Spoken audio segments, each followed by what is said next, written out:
Okay, hello America. Welcome to LandlordsJournal.com. Today is the 11th of March, 2012, and we're back with the usual players here. And today we're going to be talking about real estate investor for the beginner, for the beginning investor. About the person. This is for you if you're a person who's thinking about getting into real estate and wondering what the first steps are and where you can learn what you need to learn and what we at least think we needed to have in order before we entered into real estate. Kind of a personal preparedness for your first real estate deal. And what a lot of people feel are the barriers to entry. They feel that there's a lot of barriers to entry. They can't invest in real estate because they don't have credit, or they don't know, you don't want to pay too much for a house, they don't want to do this, they don't want to do that, and it's that whole secret thing. If you say you can't, don't, won't, there's too much fear involved. Too much fear, you're never going to do it. Too much fear, and they say, oh, it's not for me. Or they've heard horror stories from people who got into it who were not well prepared and got out of it in a mess. So I think they might have had some bad advice, but listening to people that have been successful and are successful, it makes all the difference, as far as getting over those barriers. I think when you get into real estate, whether you succeed or when you fail, you're going to have initial barriers. When we started our company, we had barriers. That just comes with the territory. The thing is, you have to figure out how are you going to get over those barriers, over those hurdles, before you start to, number one, invest, and then number two, make money off your investments, because I think that there is a sequence there. I think, and I'll go and talk a little bit, if you don't mind, about one of the most basic barriers, I think, is personal finance. We think it's important to get your own house in order as far as paying down your credit card debt, as far as increasing your savings, your net worth. Because when you're investing in properties, you're going to have to come up with money from somewhere, somehow, to purchase a property and then make money off it. So you have to purchase a product and then make a smaller percentage on it. That's your business. But in order to get that property, you're going to have to prove to somebody that you're worth lending money to. For most people. Now, if you're a gazillionaire, it may not be such a problem. But for us, you have to get mortgages. You have to put some money out, to get that property. So banks and other lenders are going to look at your FICO score, Fair Isaac score, and there are three different agencies. So I'll go ahead and give a plug right now for it. Everyone's a little bit different, and they're kind of close to the same usually, but there's three different scores. Fair Isaac is what your FICO score is, and that is just a number that banks and other lending institutions look at to determine your worthiness for giving money to, and the higher the number, the better off you are. Credit scores, also getting credit card debt reduced, and if you can put some money away, like in savings accounts, things like that, that's going to show to banks that you have some skin in the game and that you're serious. If you're bouncing late checks, not so good. One good resource, we think, is Susie Orman. You might know who that is. She does specials on TV. She's had her own television show for several years. And what we like about her is she really will break down the steps you need to go in a hierarchy of importance. You need to do A before you do B, then C, and then D. And this is what's going to reduce your debt and get you to feeling better about money and better about yourself. So, and money, she says, is very tied to your self-esteem, your self-worth, and I believe that as well. So a barrier to entry with this type of investing is going to be your own financial house, and also to some degree about how you feel about money. You have to feel comfortable, with this type of business, I should say. I think Susie Orman and everything she teaches is really valuable for a basis before you get into this, because Right. where you want to be when you are first out there and starting to explore real estate deals, you don't want to have any emotional financial desperation. You don't want to be going into real estate because you're desperate to find something that's going to feed you from day to day, because maybe it's possible, it might work, but I don't know how. Personally, our experience has been that the real estate investing is valuable, but it's not been something that you're going to be able to, in a short amount of time in this economy, be able to quit your day job and live off of the rent you receive. Yeah, it is, and you want to have your personal your personal debt load, and you want to have some cash reserve, so you feel empowered that you're going to be all right personally, financially, and things are going to be all right as far as providing for your family and everything on a day-to-day basis, so you can look objectively at a potential real estate deal. You don't want to be somebody you don't want to be motivated by desperation or fear that your debt is spiraling, that you're in spiraling debt. That's not a good position to start to enter into the marketplace. You want to be as self-actualized as possible when you're going investing in real estate. I mean, you really do. Because if not, you're going to do things out of desperation, and desperation makes you do things that you otherwise wouldn't do. And that's where you lose your shirt. Right, and this is not the Susie Orman show. We're not going to teach you how to become self-actualized or become financially self-actualized. We're not going to teach you all that. That's what Susie does a really good job at that, and we can never match her. And it's different from person to person, too. It's different from person to person. But I want to... There's another one. There's another website, too, before that. Susie Orman, just to show we're not... It doesn't have to be just Susie Orman. Right. You can get your fix on this from Motley Fool, too. That's a good one. Oh, yeah, that's a great one. Full.com. I've went there for years. They've come from America Online. They started on America Online back years, 20 years, great information. maybe almost 20 years ago. So they're a good place. They're a good so source check of out that information. I like that one. But you have to get your personal house in order, and while you're doing that, unfortunately or fortunately, actually, your credit score and those problems will haunt you for years to come, several years to come. And in the meantime, you might have your financial house in order, but it does not preclude you from investing in real estate and taking the next step. You don't have to wait till your credit score becomes an 800, or you wait till you have $1 million, or a huge down payment and all that kind of stuff. Similar to the way you would do your own personal residence. You couldn't go to a bank. Granted, you might not go to a bank and be able to say, hey, I want to borrow $50,000, but this is where it's all about control. This is where I say it's all about control. And you want to control as much real estate with the least amount of money as possible. It's that whole Carleton Sheets paradigm, It's about controlling as many businesses, as many, in this case, real estate, since it's Landlord's Journal. It's about controlling as much real estate with the least amount of money as you possibly can. So that way you have all your eggs in a lot of different baskets, so you have a say-so in it.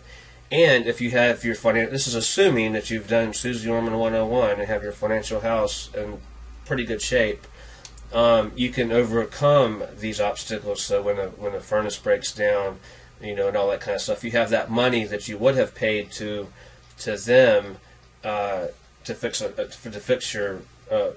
take care of business, or to go on your trips, or to do all that kind of stuff, to pay your debt down while you're waiting on your credit score to improve. You can take a loan from the bank and you use OPM, other people's money. Anytime you can use other people's money, then you're much better off to do that. So that's what real estate does. It's kind of like on the top of the pyramid, not even at the very top, but right a little above the middle, to where you can, if you can't, you have to be able to feed yourself, and like you said, you don't want to be scraping out here for food when worried about your next meal before you invest in real estate. But anyway, that's a barrier to entry. Is people don't think they have too much debt, they're not credit worthy, they have no cash, they have no education, and they don't understand the market or finances. Yeah, I think maybe it's not. It doesn't have to be an absolute that you have to that before you can do real estate that you have no personal debt. That's not what we're saying so much as what you want to have is a real a true and real sense of control of your debt. Comfort. Right. Comfort. Yeah. If you're uncomfortable, Right. then the bank should be uncomfortable. If you're uncomfortable with your finances, the bank should be uncomfortable, Right, and you should not enter into this as a comfort. It is a way to comfort you. It's a way to build. Usually, it depends on what you're doing. I wouldn't recommend you do this for flash cash. That's a higher level of real estate investing. What you do is you get in and you treat it like a savings account. I'm going to let someone go to work and make a monthly payment toward my future, and that's how I think you start it. Then, if you want to become more and more involved and advanced, as you learn the ropes, then you expand on that, and that's one thing that. But I also want to mention there are ways to get flash cash in real estate, but this is a landlord's journal show, so it's not like we don't go into a lot of the wholesaling. Now you can wholesale and make flash cash. You can control the property, which we've gone into this before. If you need some quick money and you needed it fast, you can wholesale. And I'm not saying that you need to have all your debt in order, or you need to have everything, the stars lined up perfectly in order to invest in real estate. Right. That's a lot of people. You can be a wholesaler and actually never. You're just controlling the property and passing it on to someone else, but you don't have any of your own money involved in it. And you don't have to go into a bank and ask for money. You just want to control that property, get your foot in the door, so you can make some money on basically on the back end. You could be a wholesaler, and I advise anyone that needs flash cash, like you said, not to go and buy a house to rent it. Do not do that. Don't go buy a house and rent it. It'll end up being a liability, trust me. But if you need cash to pay off debts, there is a paradigm for that. There's a model for you to do that. And it's beyond the scope of what we're talking about today, but there's a model for you to do that. And one of them is wholesaling. One of them, and you never have to borrow money. You can wholesale the thing, control the property, and pass it on to someone else. And I would advise anyone that is interested in flash cash, I like that, to go to Cree Online, look at wholesaling, and research wholesaling, and really. Can you spell that for them so they can understand what that means? I didn't understand it when you first. WHOLE. No. Cree Online. Oh, Cree Online. I'm sorry. CRE. Creative Real Estate Online.com. Creative Real Estate Online. You look up CREE, it's something totally different. Yeah, yeah, exactly. Exactly. And they've been around a long time. They've been around. That's where I got started, and that's been 15 years ago. It's a good place to learn some nut and bolts strategies, right? And getting feedback from real life people. A lot of real life investors, not just one person making a statement that this is how it is. It's a lot of people giving feedback. I want to do this, and you get a lot of different perspectives because there's, just like in anything, there's a million ways to skin a cat. Exactly. Yeah. And if you want some flash cash, you need some immediate money to pay off bills. That's an excellent resource. Is Cree Online, and there's other websites that are good. Cree Online's the oldest. You mentioned Carlton Sheets earlier. Yeah. What is I myself haven't haven't looked at his materials, but is he someone that you looked at when you were Oh first yeah, starting out? he's old school. He's an infomercial guy. I mean, you know, I respond to those unfortunately, but not Did anymore. Did you get some? I did get information some that helped nuggets. you I did get some understand? information, and you know the two biggest themes that I took from him. You know, this has been years ago. Is our time up already? No, that's a Okay. phone call. The two biggest things I took from him are always work property management into the equation. He taught me that, and again, this has been a long time ago before I even ever bought my first property. And property management into the equation, and it's all about control, basically. I mean, those aren't his words verbatim, but it's all about control. You want to control the property with the least amount of money that you possibly can. And I didn't really understand it then, like I do now. Like then, I'm like, what does he mean by that? Why is that? I didn't really understand it, but as I studied more and as I evolved into what we are now, it's come to me that yeah, he really knew what he was talking about, and you do have to put property management into the equation. You have to calculate that, because if we hadn't, we would have been in trouble sometimes if we didn't calculate in there, and we'd have a lot more headaches than we do now because we calculated that in there. And the control thing. It's all about control. So we control as much property as we can with the least amount of money that we can, and then as things move and as things progress, then we get that paid off. You know, well, you don't want to carry debt. You want to get it paid off, but it's about control in the beginning. So learning the lingo associated with land owning Exactly. and rentals is Learning probably the lingo. it could be a barrier Exactly. to some people because they don't know what the definitions are. Exactly. Like cap rate. I mean, we talk about cap rates all the time, but that's an important thing to And people consider. are intimidated by the lingo a lot of times, and it's very, very simple. I mean, so very the simple. resources are out there, as we've already said, online, and there are many websites that are really good. We just mentioned some of the ones that we've been to, quite a bit. So other barriers to entry for somebody who wants to get into real estate, but they think, oh, is it for me? I can't do it. What do I need to do to overcome this barrier? I think is also education in general. I mean, we've talked about educating ourselves on the lingo associated with real estate investing, but I think you have to educate yourself on how to do due diligence. When I say due diligence, it's researching the market and researching specific properties that you are interested in, because you don't want to just... You're dealing with a lot of money usually, and you're dealing with a substantial amount of capital, so you want to be very careful with what you do before you sign on the dotted line. So I think it's learning how to look up information online or talking to real estate agents, being comfortable talking to people. Some people are not people, and a barrier might be that they have to do a lot of... You're on the phone, you're talking to real estate agents and lawyers and tenants. Yeah, Johnny Input. And you have people asking you questions, total strangers, I mean, that was kind of an odd thing at me, not a whole lot, but because I deal with the public in general in my other job, but just talking to a stranger off the street saying, well, why do you want to buy my property? You're going to get that question, okay? And you have to have a good, credible, solid answer, ready. Why? Why do I want to buy your property? Well, here's why. You have to...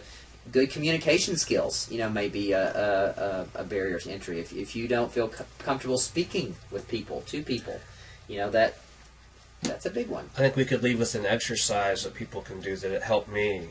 Especially, I wish this tool was available to me back then, because now you can do everything on your phone. But drive through your neighborhood, drive when you're going to work every day, and this is another Carlton Sheets trick that I still use to this day. Drive through your neighborhood and note down all of the houses that are for sale by owner specifically.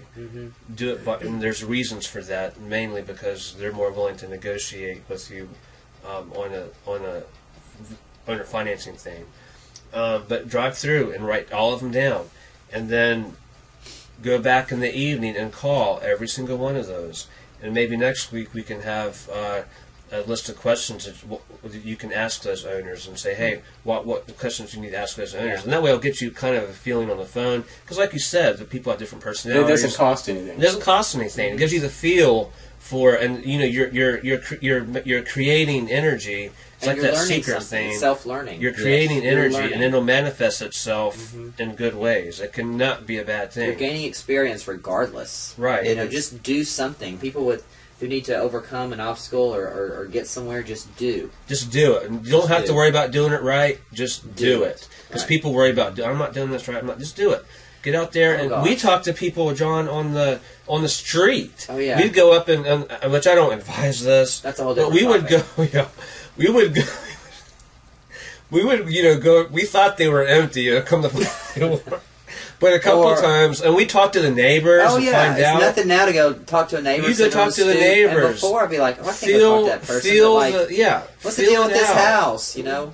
You have to. I mean, it's not for everybody, but feel it out. Yeah. And force yourself to Yeah. do it. Feel the You know, neighborhood that has out. been a big barrier for me. I myself in my other job, the telephone and talking with people is a dreadful thing because I'm often being asked to do things that I don't feel are the best thing, and it's and so I've been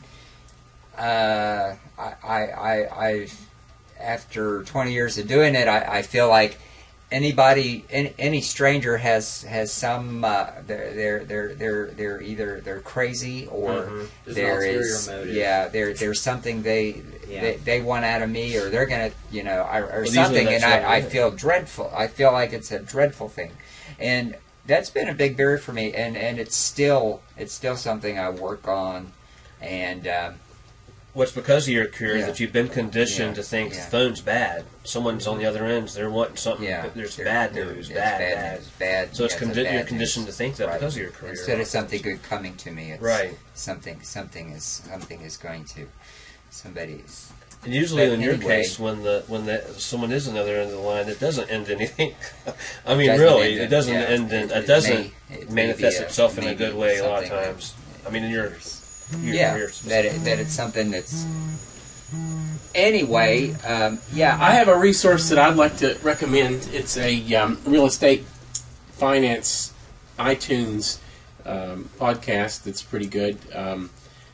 If I've set up a short URL, if you go to bit.ly/real estate education, there is a series of basic fundamental things that you might want to look at in educating yourself on different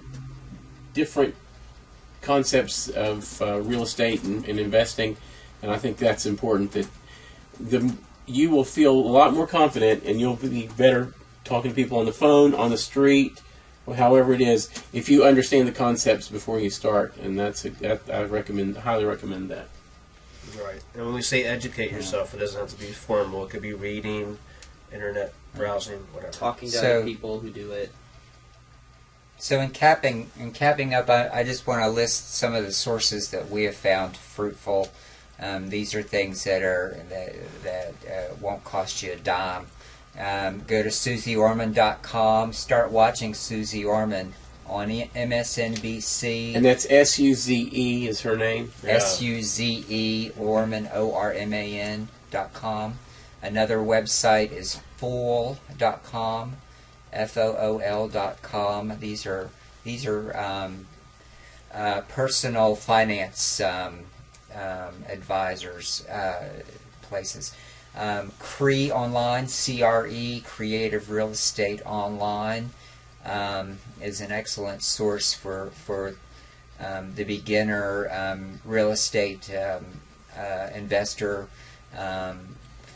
For the technical aspects that of real estate in particular, getting to know how real estate works. What about myfico.com? Because can't you get a free FICO score? I every think that's year a now? Susie Orman property. Oh, is that a product from Susie? Mhm. Still worthwhile to do. MyFICO.com. MyFICO. You need to know what your score is. MYFICO.com. Yeah, because And what was yours, Bob? It's bit.ly/real estate education. Real Estate Education. bit.ly/Real Estate Education. All lowercase, all jammed together. Okay. And next time we'll be talking about what was the topic, John? Questions. Questions to ask when you're going out looking for these properties, and why. Questions asked to the owners. Have like maybe a checklist to kind of get you in the feel of doing that. And I'd like to one day like make some calls ourselves, just to kind of show them how we're doing it and do it live on air with the other person. I don't know if anyway we're going to do that and kind of go along and do like a little case study of sorts. Make some calls and that kind of thing. So, and we'll only have people's permission. Maybe we do a transfer. Okay, America. Thanks a lot for tuning in. And check back with us later on landlordsjournal.com. It's been a wonderful half hour. See you guys next time.